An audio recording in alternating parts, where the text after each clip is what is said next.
ನನ್ನ ಹೆಸರು ಸನ್ನಿಧಿ. ನಾನು 6ನೇ ತರಗತಿಯಲ್ಲಿ ಓದುತ್ತಿದ್ದೇನೆ. ನಮ್ಮ ಶಾಲೆಯ ಹೆಸರು GHPS ಶೇಷಗಿರಿಹಳ್ಳಿ.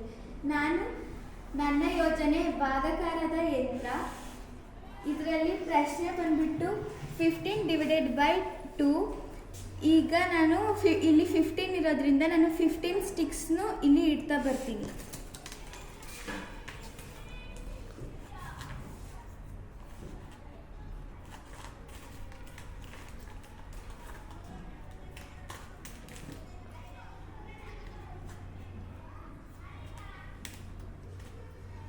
ನಾನೀಗ 15 ಸ್ಟಿಕ್ಸ್ನ ಇಟ್ಟಿದ್ದೀನಿ.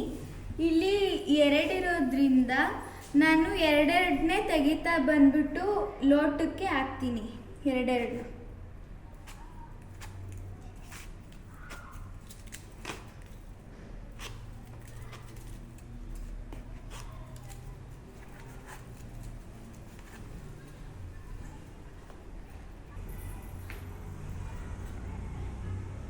ನಾನು ಎರಡೆರಡು ಗುಂಪುಗಳಾಗಿ ಒಂದೊಂದು ಲೋಟಕ್ಕೆ ಹಾಕ್ಕೊಂಡು ಬರ್ತಾ ಇದ್ದೀನಿ.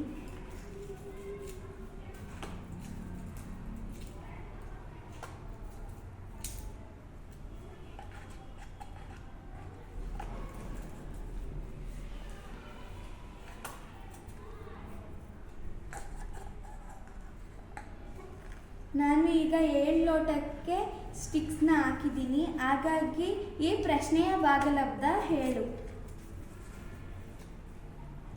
ಇಲ್ಲಿ 1 ಸ್ಟಿಕ್ ಉಳಿದಿದೆ. ಹಾಗಾಗಿ ಈ ಪ್ರಶ್ನೆಯ ಶೇಷ ಬಂದ್ಬಿಟ್ಟು 0.